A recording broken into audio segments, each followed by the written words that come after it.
She didn't think anyone would be watching, not at this hour, not in that wing, as Queen Camilla walked straight into the vault and started stealing the late Queen's jewels, piece by piece, item by item, until one royal guard left his post and caught her red-handed.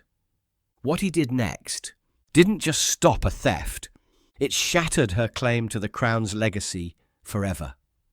Before we show you exactly what happened inside that chamber, make sure you're subscribed with the bell icon turned on. And drop a comment below telling us where you're watching from. Because what you're about to hear wasn't a misunderstanding, it was a breach of royal trust. The late summer light at Windsor has this way of making you forget which century you're in. It slants through those ancient oak trees and paints the stone walls gold, like the castle's been touched by something older than memory. Most afternoons, when the tourists have gone home and the ceremony's done for the day, you'd think nothing ever changes there. Sergeant Thomas Kellan knew better. At 43, with more combat tours than most people have jobs, he'd learned to read the difference between routine and trouble. Standing guard outside the archival wing wasn't glamorous work. Tourists rarely saw this part of Windsor, and the press never bothered with it. But Thomas understood something most people missed. The real power wasn't in the throne rooms or state dining halls. It was in the quiet corridors where history got locked away. Especially Vault Chamber 9. That room had been sealed since Queen Elizabeth died. 2 years of standing outside that door, and Thomas had never seen it opened. Hell, he'd never seen anyone even try. The rumours were always swirling. Sealed inheritance documents, jewellery that didn't appear in any public catalogue, private letters that were too precious to risk and too dangerous to destroy. The kind of secrets that die with the people who make them. Thomas was positioned near the archive entrance that evening, his Coldstream Guard uniform sharp against the pale stone, when he heard the sound that changed everything. Not dramatic, just the soft click of expensive heels on marble, moving with purpose. He turned slightly, catching the reflection in the corridor mirror. Queen Camilla. No security detail. No scheduled appointment, just her and some nervous-looking aide walking straight toward the one door in Windsor that shouldn't open for anyone. Thomas didn't move. Not yet. But his hand drifted toward the communication device sewn into his cuff, and something cold settled in his stomach. Because she was carrying something that looked exactly like a vault key, the kind they'd stopped using a decade ago. Thomas had seen one of those keys exactly once before, and the memory hit him like cold water. It was March 2019, 3 years before Elizabeth died. She'd summoned him to her private study at Windsor, not the formal office where she conducted state business, but the small room overlooking the rose garden, where she went when she wanted to think. She was standing by the window when he entered, still in her riding clothes, watching the gardeners work in silence. Without turning around, she'd said, "Sergeant Kellan, do you understand the difference between inheritance and stewardship?" "I believe so, ma'am." "Inheritance suggests ownership," she'd continued, finally facing him. "Stewardship suggests responsibility. The Crown owns nothing, Sergeant. We are merely stewards for the nation." That's when she'd shown him the brass key, identical to the one Camilla had just used. Elizabeth had held it up to the afternoon light, examining it like it contained secrets. "There are 3 of these remaining," she'd said quietly. "One for me, one for emergencies, and one that should never be used. I'm entrusting you with something, Sergeant. Not the key itself, but the knowledge of what it opens." She'd walked to an antique writing desk and removed a sealed envelope, cream-coloured with her personal seal pressed into red wax. "Vault Chamber 9 contains items that represent the soul of this monarchy, not its wealth, but its meaning. They are never to be treated as personal property. Never. If anyone attempts to claim them as private inheritance..." She'd paused, looking directly at him. "You have my authority to intervene." Thomas had accepted the envelope without breaking the seal, understanding instinctively that its contents were for a moment that might never come. "Even if that person outranks me, ma'am." Elizabeth's smile had been sad, knowing. Especially then. The envelope was still in his quarters, locked in the same footlocker where he kept his service medals and the letter his father had written before Normandy. He'd never opened it, never needed to. Until tonight, because if Queen Elizabeth had entrusted him with 3 keys, and one was buried with her, and one was locked in the royal vault, where the hell had Camilla gotten the third? He watched her disappear down the sealed corridor, and every instinct he'd developed in Helmond told him the same thing. Something was very, very wrong. He'd spent enough nights on patrol to know the difference between authorized movement and someone who didn't want to be seen. Thomas moved like smoke, silent, careful, using every shadow in a building he knew better than his own flat. The archive wing was his territory. He knew which floorboards creaked, which stones were uneven, where the security cameras had blind spots. More importantly, he knew the rules. And the number 1 rule was simple: Vault Chamber 9 stayed locked. The corridor leading to the vault was supposed to be dark.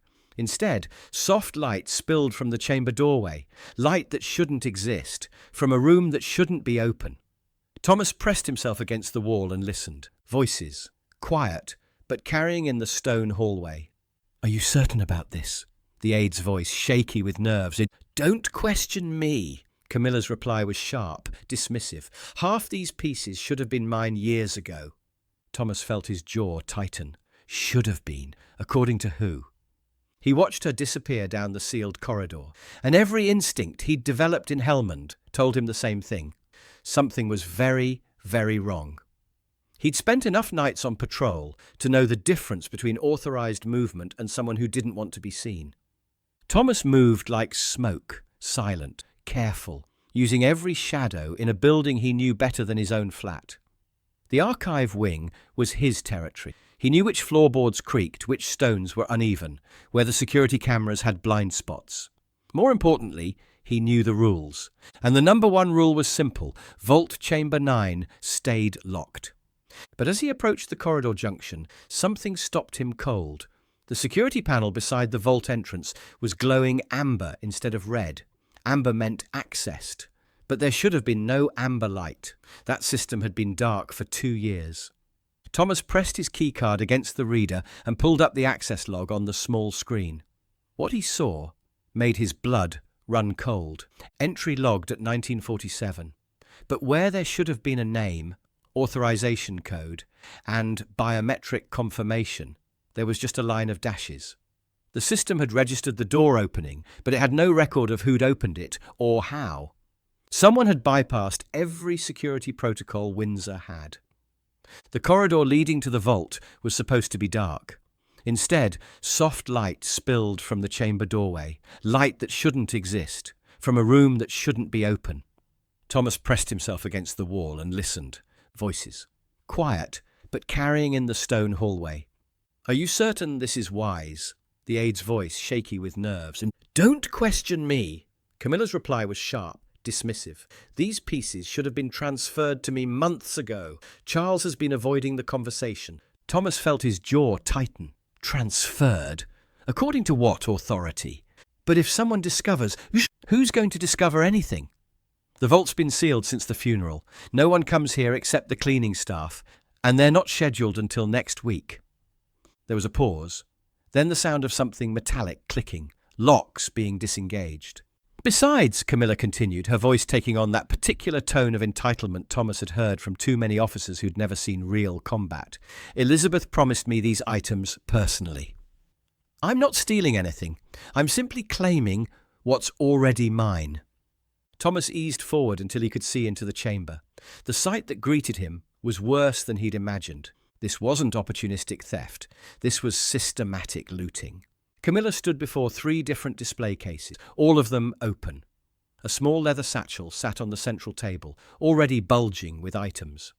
As Thomas watched, she lifted what looked like a diamond tiara from one case and examined it under the light before adding it to her collection. "The coronet goes in the separate pouch," she told her aide, gesturing toward a smaller velvet bag. "And be careful with the Marlborough pins. They're nearly 200 years old." The aide was sweating despite the climate-controlled air. "Ma'am, perhaps we should document which pieces—" "Ooh, we're not documenting anything," Camilla cut him off. "This is a private family matter. When Charles inevitably asks, I'll tell him I found them in my private quarters. Elizabeth must have moved them there before she died." Thomas had heard enough. These weren't random pieces Camilla was claiming. She'd come with a list. She knew exactly what was in this vault and where to find it.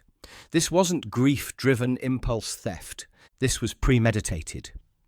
He watched her close the first satchel and reach for the sapphire coronet, the piece Elizabeth had worn to exactly 3 state functions, all of them documented in the Royal Archives. The piece that had a direct provenance back to Queen Victoria's private collection, the piece that was specifically mentioned in the sealed envelope sitting in Thomas's quarters. That's when he stepped into the doorway. "Your Majesty?" His voice cut through the silence like a blade. "These chambers are sealed by inheritance decree. May I see your authorization?" Camilla turned slowly, not startled, annoyed, like he was a servant who'd interrupted something private. "Authorization?" Her tone was cool, practiced. "For what?" "Walking through my own home." "For accessing protected royal collection items," Thomas replied evenly. "Vault Chamber 9 has been sealed under sovereign legacy protection since Her late Majesty's passing." Camilla's expression didn't change, but something flickered behind her eyes. Calculation. "They belonged to my husband's mother," she said, each word deliberate. "Now they belong to me. That's all the authorization I need." Thomas didn't blink. "Ma'am, that's not how succession law works. These items are registered under Class A protection. They cannot be removed without verified documentation from both the Crown and the Royal Collection Trust." For a moment, the only sound was the quiet hum of the climate control system. Camilla held his gaze, the velvet bag clutched against her side, like evidence she wasn't ready to surrender. "Documentation," she repeated, and there was something cold in her voice now. "You think the Queen filed paperwork every time she gave me a piece of jewellery?" "She told me personally, that certain items were mine to keep." She turned back to the display case with deliberate purpose. "That's all the permission I need." Thomas stepped forward, 1 pace, not threatening, but unmistakably blocking her path to the exit. "Verbal promises don't override heritage protection orders," he said quietly. "I'm going to have to ask you to return what you've taken and step away from the display." The temperature in the room seemed to drop 10 degrees. Camilla pivoted to face him fully, her chin raised in that particular way powerful people use when they're not used to being told no. "Are you giving me orders?" Marisol, the words came out soft, dangerous. "I'm enforcing protocol, ma'am. The same protocol that's protected the Crown's legacy for centuries." She laughed, a sound like crystal breaking. "Legacy? You think some uniformed boy understands legacy better than the Queen Consort?" She gestured toward the open case. "Elizabeth wore that coronet to my wedding. She promised me that brooch for Christmas. Would you deny her final wishes for the sake of bureaucracy?" Thomas's voice didn't waver. "I would uphold them, ma'am," exactly as she intended. The aide behind Camilla shifted uncomfortably, glancing between them like he was watching a tennis match that might end in bloodshed. Camilla pulled the velvet bag tighter against her body. "If there's a problem," she said, ice in every syllable, "you can raise it with the palace tomorrow. Tonight, I'm taking what's mine." She moved toward the exit. Thomas didn't step aside. "I cannot permit those items to leave this chamber without proper verification," he said. "That's not negotiable." For a heartbeat, they stood facing each other, the Queen Consort and the Guard, 2 very different ideas of what loyalty meant. Then Camilla's mask slipped just for a second, and what emerged wasn't royal dignity. It was raw fury. "Then you're making a very serious mistake," she hissed. Thomas met her gaze without flinching. "Someone is," he replied, "but it's not me." The standoff in that vault chamber felt like pressure building before a storm breaks. Camilla clutched the velvet bag like her life depended on it, while Thomas Kellan stood between her and the door like an immovable piece of Windsor's architecture. Neither of them was backing down. That's when the aide made his fatal mistake. "Ma'am," he whispered urgently, "perhaps we should contact Sir Jeremy. He could provide the documentation." "Shut up," Camilla hissed. But it was too late. Thomas had caught every word. Sir Jeremy Whitmore, the Queen's former private secretary. The man who'd had access to Elizabeth's private papers, her personal correspondence, her sealed directives. the man who'd been quietly dismissed from royal service 3 months after the funeral. Suddenly, pieces of a much larger puzzle began clicking into place in Thomas's mind. This wasn't just about jewellery. This was about someone inside the royal household providing information and possibly authorization for systematic theft of protected heritage items. "Sir Jeremy provided you with access codes?" Thomas asked quietly. Camilla's face went white. "I never said that." "Your aide did." The aide looked like he might faint. Camilla turned on him with fury that could have melted steel. "Get out!" she snarled. "Now!" The aide didn't argue. He practically sprinted from the chamber, leaving Camilla alone with Thomas in a room full of evidence. That's when the sound of footsteps echoed from the corridor. Not hurried, but deliberate. Professional, multiple people moving with purpose. But this time, Thomas recognized the distinctive click of security boots on stone. Palace protection officers. Someone had triggered the silent alarm. The first to appear was Inspector Davies from the Royal Protection Unit, a woman Thomas had worked with during state visits. Behind her came Clive Hertford, the young archivist who looked like he'd rather be anywhere else on Earth. Then Leah Waters from the Royal Collection Trust, tablet in hand, eyes wide as she took in the scene. "Sergeant!" Davies said crisply, her gaze moving from the open display cases to the satchel in Camilla's hands. "We received an automated alert about unauthorized heritage access. Multiple vault seals breached. Multiple seals." Thomas felt ice in his veins. "How many chambers?" Davies consulted her tablet. 3, chambers 7, 9 and 12, all accessed within the past 2 hours using manual override codes. 3 chambers. This wasn't opportunistic theft. This was industrial-scale looting of the royal collection. Thomas looked at Camilla with new understanding. The velvet satchel in her hands was just the beginning. "Ma'am," Clive stammered, "Chamber 7 contains the Georgian silver collection. Chamber 12 has the Victoria Crown Jewels replica set. If all 3 have been accessed—" "They have," Davies interrupted grimly. She showed her tablet screen to Thomas. "Biometric sensors show multiple items removed from each chamber. We're looking at the largest breach of royal heritage security in modern history." Camilla's composure was cracking like ice under pressure. "This is a misunderstanding. I was retrieving items that belonged to me personally." "From 3 separate secured chambers?" Leah Waters asked, her voice professional but incredulous.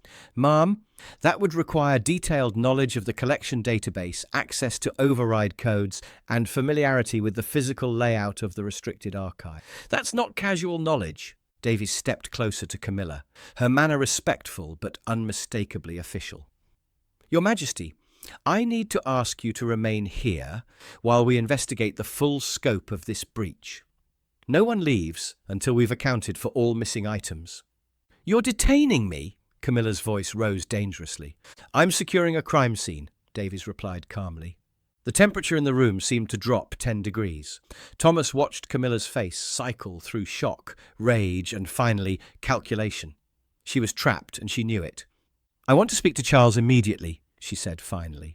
"He's been notified," Davies replied, "along with the Attorney General and the Director of Public Prosecutions. Given the scope of the breach, this falls under the Crown Estates Protection Act." That's when the sound of approaching footsteps returned, but different this time, measured, authoritative, the kind that made everyone in the room straighten unconsciously. Thomas knew that walk. Everyone in the palace knew that walk. King Charles III was coming, and from the sound of it, he wasn't alone. "Sergeant," Clive stammered, "we received an alert about unauthorized vault access." He stopped mid-sentence as he saw the open display case, then the velvet bag, then Camilla's expression. "Oh," he said quietly. "Oh dear." Leah Waters was already reading from her tablet, her voice professional but shaky. "Ma'am, Vault Chamber 9 is listed under Heritage Protection status. Access requires dual authorization from the reigning monarch and the Collection Trust." Camilla turned toward them with the slow precision of a predator sizing up prey. "And I suppose you two believe you outrank the Queen Consort as well?" Nobody answered that question. Smart move. The third person to enter changed everything. Nigel Vance, senior registrar, silver-haired and unflappable, stepped into the chamber like he owned it, which, in terms of legal authority over the collection, he basically did. "Your Majesty," he said calmly, "may I ask what authorization was provided for this retrieval?" Camilla's jaw tightened. "I don't need authorization to reclaim family property." "Actually," Vance replied, with the patience of someone who'd spent decades explaining rules to people who thought they were above them, "you do. These items are protected under the Sovereign Legacy Act. They cannot be removed from secure custody without verified succession documentation." He looked at Thomas. "Were the chamber seals intact when access was gained?" "Negative," Thomas replied. "Manual key override. No digital log." The silence that followed was deafening. Manual override without logging wasn't just irregular, it was technically theft. Vance's expression didn't change, but something hardened behind his eyes. "I see," he said quietly. Camilla looked around the room, at the archivists, at Vance, at Thomas, and you could practically see her calculating the odds. 4 witnesses, an unsealed vault, stolen property in her hands. Not great numbers. "This is ridiculous," she said finally, but her voice had lost some of its edge. "I'm being treated like a common thief over jewellery that was promised to me." Thomas stepped forward again, just slightly. "Ma'am, if you have documentation of that promise, we can verify it through proper channels. Until then, I need you to return the items to the display case." For a moment, she looked like she might actually do it. Her hand loosened slightly on the bag. Then her phone buzzed. She glanced at it, and whatever she saw there seemed to remind her who she was. The entitled mask slipped back into place. "No," she said firmly, "I'm not being interrogated by staff. Charles will hear about this immediately." She started toward the door again. This time, Thomas didn't just block her path. He raised his cuff and pressed the emergency protocol button. The quiet beep that followed might as well have been a fire alarm. Camilla froze. "What did you just do?" "Level 2 security breach," Thomas replied. "Unauthorized removal of heritage assets. The king will be notified immediately." Her face went white. Not with fear, with rage. "You've just destroyed your career over a misunderstanding," she said through gritted teeth. "No, ma'am," Thomas replied. "I've just protected the crown from being misunderstood." The sound of approaching footsteps was different this time. Measured, authoritative, the kind that made everyone in the room straighten unconsciously. Then, a voice from the corridor, cultured, familiar, carrying the weight of absolute authority. "Make way."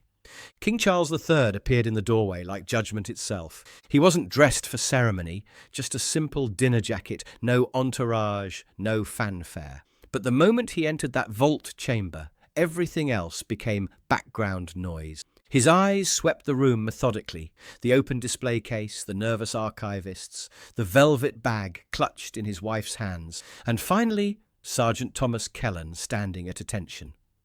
"Sergeant," he said simply. "Your Majesty," Thomas replied, bowing slightly. "Security breach alert triggered. Unauthorized access to heritage collection, Vault Chamber 9. Attempted removal of protected items." Charles looked at his wife, really looked at her, with the expression of someone who'd hoped not to have this conversation. "Camilla?" She lifted her chin, defiant. "This has been blown completely out of proportion. I was simply retrieving pieces that your mother had promised to me personally. Were those promises documented?" The question hung in the air like smoke. Everyone in the room knew the answer. "They were private conversations," she said carefully. "So no documentation." It wasn't a question, just a fact being acknowledged. Charles turned to Vance. "What does the current registry show?" "All items in Chamber 9 are listed under Class A protection, sir. Sealed by Her late Majesty's final directive. No access permitted without dual authorization from yourself and the Collection Trust." Charles nodded once slowly. Then he looked back at his wife. "Camilla, did you use proper authorization protocols?" "I used a key that—" "Did you follow proper protocols?" His voice was quiet, but it cut through her excuse like steel. The silence stretched between them, husband and wife, king and subject. Finally, Camilla's shoulders sagged slightly. "No," she said quietly. "I did not." Charles gave the faintest nod to Thomas. Not an order, not even a request, just acknowledgement that duty was about to be done. Thomas stepped forward with his hands extended, palms up. "The bag, please, ma'am." For a moment, Camilla just stared at him, then at Charles, searching his face for any sign that this was all some terrible mistake. She found none. With movements that seemed to cost her everything, she opened the velvet bag one last time.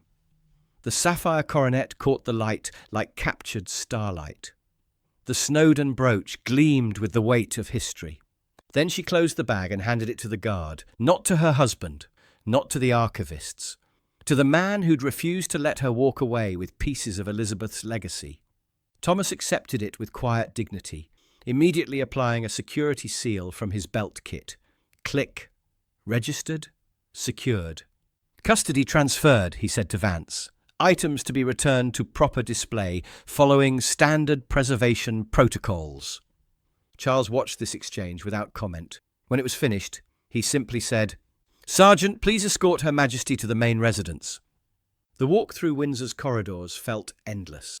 Thomas maintained his position 3 paces ahead, professional but unmistakably in charge. Camilla followed in silence, her heels clicking against stone that had witnessed the rise and fall of dynasties. Staff members they passed seemed to sense something had shifted. A young footman pressed himself against the wall as they went by. A maid paused her dusting to watch with wide eyes. Word would spread quickly. It always did in places like this. Near the junction that led back to the main residence, Camilla spoke for the first time since leaving the vault. "You have no idea what you've done," she said quietly. Thomas didn't turn around. "I've upheld my oath, ma'am. Same as always. You've weakened the monarchy for the sake of sentiment." Now he did stop, just for a moment. "No, ma'am," he said. "I have strengthened it by refusing to let it be plundered." They reached the archway that separated the archive wing from the rest of the palace. Beyond that point, she would no longer be in violation of heritage protection protocols. Thomas stopped at the threshold. Camilla paused behind him, then stepped across the line without ceremony. No final words, no dramatic gestures, just a woman who'd learned that some things truly were more important than the people who temporarily wore crowns. The heavy door closed behind her with a soft click. Thomas stood there for a moment, listening to the silence that followed. Then he turned and walked back toward Vault Chamber 9, where Queen Elizabeth's legacy waited to be properly restored to its resting place. When he reached the chamber, the archivists were already at work. Clive and Leah carefully returned each piece to its designated position within the climate-controlled display case, while Vance completed the incident documentation on his tablet. The sapphire coronet settled into its velvet-lined recess like it had never left. The Snowdon brooch found its place beneath the protective glass. Each piece secured with the reverence due to artifacts that had outlived the people who once wore them. "Breach contained," Vance said quietly, sealing the display case with a new biometric lock. "All items accounted for and secured." Thomas nodded, then noticed something he'd missed before. On the small placard beside the coronet display, in Queen Elizabeth's own careful handwriting, were 4 words that seemed to explain everything. For the nation's keeping. Not for inheritance, not for private possession, for the nation. As the archivists finished their work and the vault chamber returned to its proper silence, Thomas resumed his post in the corridor outside. Same position, same quiet watchfulness. But something had changed. Not in the castle, not in the rules, not in the protocols that governed royal succession. Something had changed in the understanding of what those rules really meant. A young palace intern approached him later that evening, curiosity written all over his face. "Sir," the boy asked hesitantly, "is it true what they're saying about the Queen Consort and the jewels?" Thomas didn't look down. His gaze remained fixed on the corridor ahead, watching for threats that might never come. "The crown has many treasures," he said quietly, "but the most valuable ones can't be stolen. They can only be earned." The intern thought about that for a moment, then nodded and continued on his way. Thomas remained at his post as the evening shadows lengthened through Windsor's windows. Somewhere in the main residence, conversations were happening that would reshape the future of the monarchy. Decisions were being made that would echo through history. But here, in the quiet corridor outside Vault Chamber 9, the past was safe, and sometimes that's all a guard can do. Now, here's what I want to know. Do you think Thomas Kellan was right to challenge the Queen Consort directly? Or should he have gone through official channels first? And what about King Charles? Was he protecting the monarchy by backing his guard, or weakening it by not supporting his wife? Most importantly, should royal inheritance ever be based on private promises, or do some legacies belong to the nation rather than the family? Drop your thoughts in the comments below. We read every single one. If you believe some things are more important than titles, hit that like button right now. Make sure you subscribe with notifications on, because tomorrow we're investigating another case where ceremony met reality and reality won. Share this with someone who thinks royal guards are just for show, because after today, we all know better. Another confrontation is waiting for you on screen right now. Click it, and I'll see you tomorrow. Same time, same place, here on Guard Watch. Thanks for watching. Sometimes the most important battles happen in silence.